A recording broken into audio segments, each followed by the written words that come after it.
আসসালামু আলাইকুম ওরহমতুল্লাহি বরকাতুহু। দুদিন আগে ইরানের সর্বোচ্চ ধর্মীয় নেতা আয়াতুল্লাহ আলী খামেনি একটা বিবৃতি দিয়েছেন জাতির উদ্দেশ্যে। এটা হয়তো আপনারা সবাই দেখছেন। আজকে আমার মূল বিষয় হলো যে এই যুদ্ধে কি ইরান টিকে থাকবে না ইরান ধ্বংস হয়ে যাবে, এটা হলো চিন্তার বিষয়। তবে আয়াতুল্লাহ আলী খামেনির যে বক্তব্য, ওই বক্তব্যের কারণে বোঝা যাচ্ছে ইনশাল্লাহ ইরান টিকে থাকবে, ইসরায়েল ধ্বংস হবে। কারণ আয়াতুল্লাহ আলী খামেনি তার জাতির উদ্দেশ্যে দেওয়া ভাষণে প্রথম যে কথাটা বলতেছিলেন যে ইরানের জনগণ যেন আল্লাহ তাআলার উপর পূর্ণ ভরসা এবং আস্থা রাখে। ইমানদারের প্রথম লক্ষণ হলো সে আল্লাহর উপর পরিপূর্ণ ভরসা করবে। আয়াতুল্লাহ খামেনি আরও একটি কথা বলছেন কোরআন একটা আয়াত দিয়ে, যে যদি আমরা মমিন হই এবং আমরা বিশ্বাসী হই তাহলে আমাদের দুশ্চিন্তার কোনো কারণ নেই। কারণ আল্লাহ তাআলা কোরআনে ঘোষণা দিয়েছেন সূরা ইমরানে, যদি তোমরা বিশ্বাসী হও, মমিন হও, তাহলে তোমাদের হতাশ হওয়ার কিছু নাই, তোমরাই বিজয়ী হবে যদি তোমরা মমিন হও। আয়াতুল্লাহ খামেনির পুরো বক্তব্যটা দেখে যেটা বুঝতে পারলাম, আয়াতুল্লাহ আলী খামেনি তার জাতিকে, ইরানের জাতিকে বলে এ কথা বলে নাই যে তোমরা আমাদের সেনাবাহিনী কিংবা আমি সরকার প্রধানের উপর ভরসা রাখো।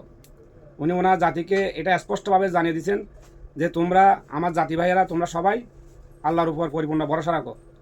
কাফেরদের বিরুদ্ধে যে যুদ্ধ আমাদের চলমান, সেই যুদ্ধে ইনশাল্লাহ আমরাই বিজয়ী হব। আর যদি বিজয়ী হতে নাও পারি, ইনশাল্লাহ আমরা যেন আল্লাহর দরবারে শহীদ হিসেবে দাঁড়াতে পারি। কাফের শক্তির কাছে তারা কখনোই মাথা নত করবে না। আসলে ইরান যে এতটা বছর পৃথিবীর মানচিত্রে টিকে আছে, আমার মনে হয় যে এটাই মূল কারণ। কারণ ইরান জাতি সম্পর্কে আমাদের কাছে অনেক ভুল তথ্য মানুষ দেয়, কিন্তু আমি তো সরাসরি ইরান গিয়ে ইরানের জনগণের আকিদা কীরকম ওইটা আমি জানবো না। তা আসলে এগুলো অনেক ব্যাখ্যা বিশ্লেষণের বিষয়। তো ইনশাল্লাহ আমরা যেটা আশা করতেছি, ইনশাল্লাহ ইরানের বিজয় নিশ্চিত হবে।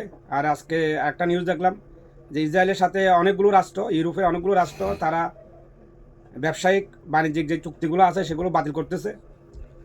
তো মোটামুটি আজকেও ইরান যে পরিমাণ হামলা ইসরায়েলে চালাইছে এগুলো দেখার মতো। তো ইনশাল্লাহ আমাদের আশা আছে ইরান এই যুদ্ধে টিকে থাকবে। পৃথিবীর কোনো মুসলমান দেশ ইরানকে সাহায্য করুক কিংবা না করুক, ইনশাল্লাহ ইরান টিকে থাকবে শুধুমাত্র ওই একটি কথার কারণে যে ইরানের সর্বোচ্চ নেতা তার জাতির উদ্দেশ্যে বলা ভাষণে বলছেন যে আপনারা আল্লাহর উপর পরিপূর্ণ ভরসা রাখুন।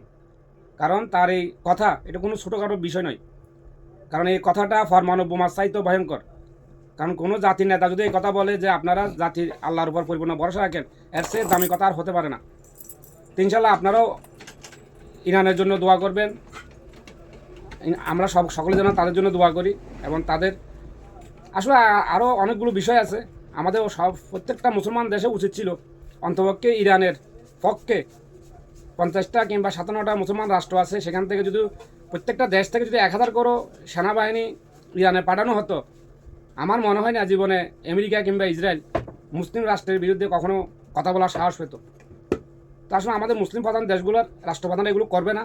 কারণ আমি এর আগের ভিডিও একটা কথা বলছি যে গণতান্ত্রিক পদ্ধতিতে যে সরকারগুলো আমাদের দেশে বা বিভিন্ন মুসলিম দেশে নির্বাচিত হয়, এরা কখনোই মুসলমান জাতির জন্য কল্যাণকর না। এই কথাটা আমি আমার আগের ভিডিওতে আপনাদেরকে বলছি।